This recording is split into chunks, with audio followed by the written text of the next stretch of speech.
এই হুমায়ুন কবির তাকে বারবার ফোন করে তার অ্যাপয়েন্টমেন্ট নিয়ে তার সঙ্গে দেখা করতে এসেছিলেন। হুমায়ুন কবির প্রথমে লিখেছেন, হাই হুমায়ুন কবির হিয়ার। ওর নাম্বারটাও আমার কাছে ছিল, এরপর আমি সেভ করে তারপরে একটা ফোন।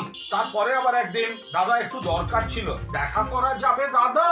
শুরুতে দাদা, শেষে দাদা, এখন নাম ভুলে যাচ্ছ। হুমায়ুন কবির।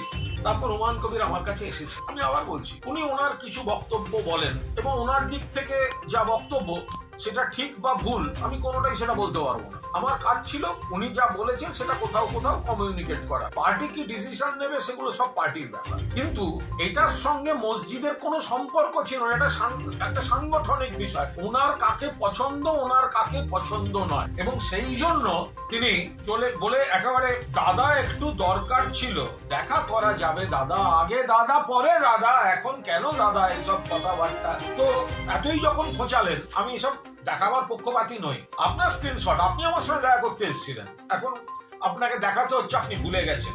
তাহলে আমি আবার আপনাকে দেখাই। 2019 সাল লোকসভা নির্বাচন, মুর্শিদাবাদ লোকসভায় ভারতীয় জনতা পার্টির মনোনীত প্রার্থী বিজেপি পোস্ট করেছে হুমায়ুন কবির। ইয়ার্কি মারার জায়গা পাননি। যে বিজেপি বাবরি মসজিদ ভেঙেছিল, আপনি তো সেইখানে নাচতে গেছিলেন। যে বিজেপি ভারতীয় জনতা পার্টি বাবরি মসজিদ ভেঙেছে, আপনি তো সেখানে নাচতে গেছিলেন।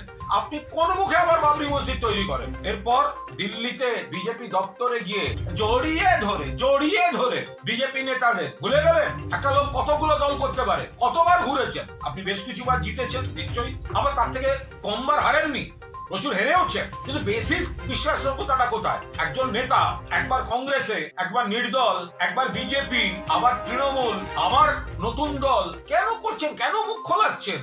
আমি আপনার সঙ্গে তরজায় যেতে চাই না, কিন্তু আপনার যদি মনে হয় ওদের কে মুখপাত্র, আরে ওদের কে মুখপাত্র মানে? তুমি ভাই আমার সঙ্গে দেখা করতে এসেছিলে আমার অফিসে, সিসি ক্যামেরা ফুটেজ বের করবো, তখন মনে ছিল না কার সঙ্গে দেখা করতে যাচ্ছ? এবং তার সঙ্গে এই মসজিদ, মন্দির এসবের কোনো সম্পর্ক ছিল না। যেটা ছিল সেটা হচ্ছে ওর এলাকায় সংগঠন কাকে করেছে, উনি কাকে সরাতে বলেছেন, সেটা সরানো সম্ভব কিনা, এই ধরনের। আমি একবারও বলছি না উনি ভুল বলেছেন, যার যার এলাকা তার তার বক্তব্য থাকতে পারে, কিন্তু তার সঙ্গে এই মসজিদের কোনো সম্পর্ক ছিল না। এখন উনি ওনার পলিটিক্স অফ ডিসিডেন্স, সেইটাকে জাস্টিফাই করার মুখোশ হিসেবে তিনি হঠাৎ এই ধর্মকে ব্যবহার করছেন।